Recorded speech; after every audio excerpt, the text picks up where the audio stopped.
याद आती थी मोगली, भगवान ने हमें फिर मिला दिया। हम सब तुम्हें बहुत याद करते थे मोगली। हाँ।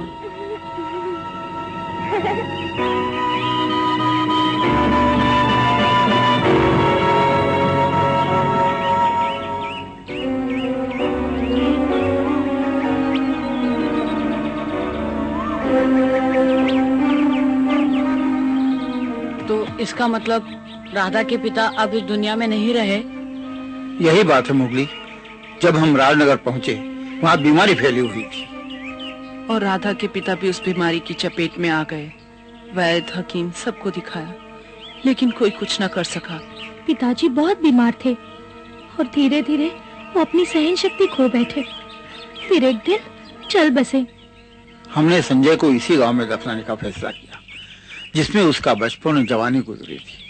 हम जानते थे कि गांव वाले हमसे काफी नाराज होंगे, लेकिन हमें विश्वास था कि हमारी परेशानियां देखकर शायद वो हमें माफ कर देंगे। लेकिन यहाँ पहुंचकर देखा तो गांव पूरा उजड़ चुका था।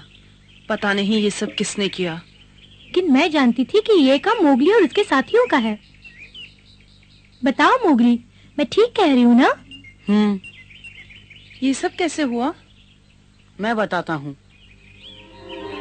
जब मुझे मालूम पड़ा कि गांव वालों ने राधा पर कितने जुल्म किए हैं, तो मुझसे रहा नहीं गया। मैंने ये बात अपनी माँ को बताई, तो माँ ने फैसला किया कि हम सब मिलके गांव वालों को सबक सिखाएंगे। 2 दिन बाद हम सब गांव जाएंगे और हम मनुष्यों को नहीं, उनके घरों को तोड़ेंगे।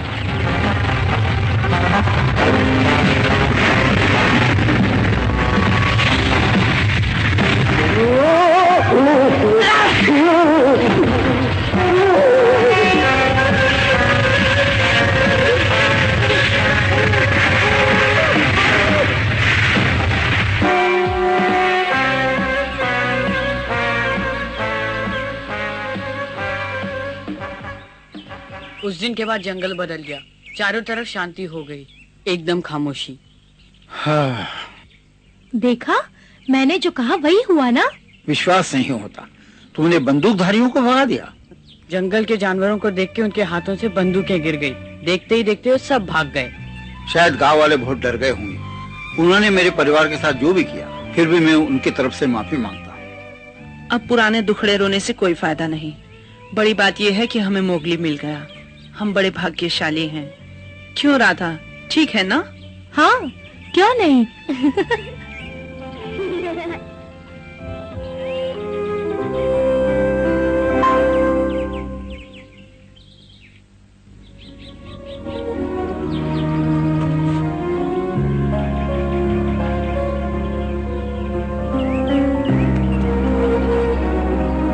यहाँ हमारे खेत थे, जो गांव वालों को बहुत खटकते थे, और उस तरफ हमारे पड़ोसी दिलीप के खेत थे। सच कहता हूँ, हमारी जमीन बहुत अच्छी थी। राधा, इसमें हंसने की क्या बात? इसलिए हंसी कि ये जमीन अच्छी थी नहीं, अब भी अच्छी है। सचमुच बेटी, संजय अक्सर कहा करता था, ये जमीन तो सोना बोलती है, सोना। हाँ, क्यों न हम यहाँ फिर से खेती करें? तुम ठीक कहती हो राधा बेटी, हम दोबारा खेती करना चालू कर सकते हैं, पर इसमें बहुत मेहनत करनी पड़ेगी। बिल्कुल। राजनगर में रहते रहते हम एकदम आलसी और निकम्मे बन चुके थे। अब ये काम आया है तो हमें उसे खुशी से करना चाहिए। जल्द ही हमारी मेहनत रंग ले आएगी। मुझे बहुत खुशी हुई, हम फिर से घर जा रहे हैं। और मैं भी। आहा, अब बड़ा मजा आएगा।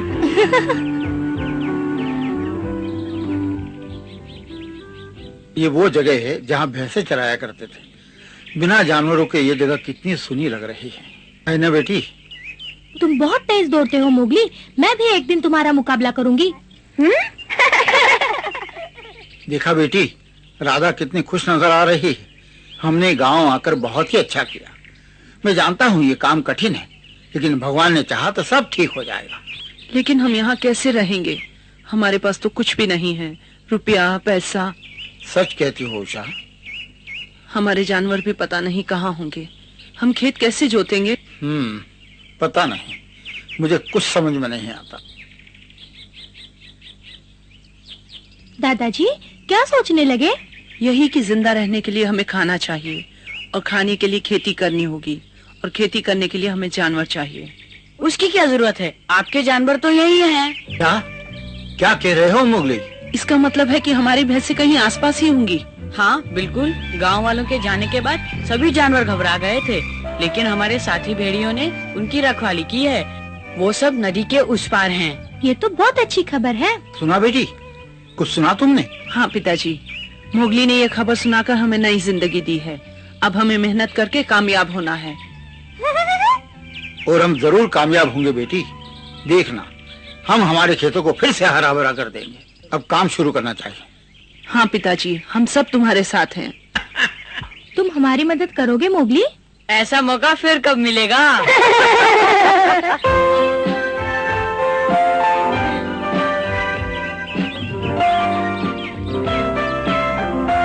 एक दो तीन, ये निकला।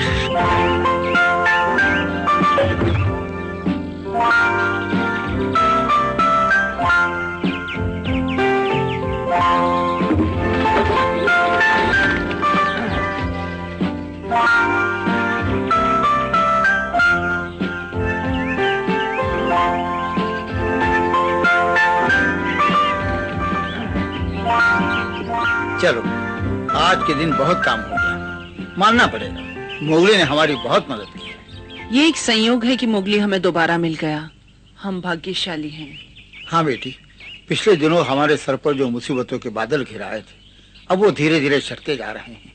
ऐसा लगता है अब हमारे अच्छे दिन आ गए हैं। हमें मोगली का धन्यवाद करना चाहिए। उसकी वजह से हमारे ये दिन वापस लौट आए।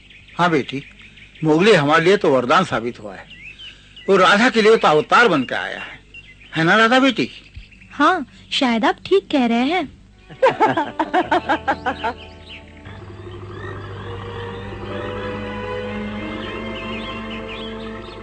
मोगली,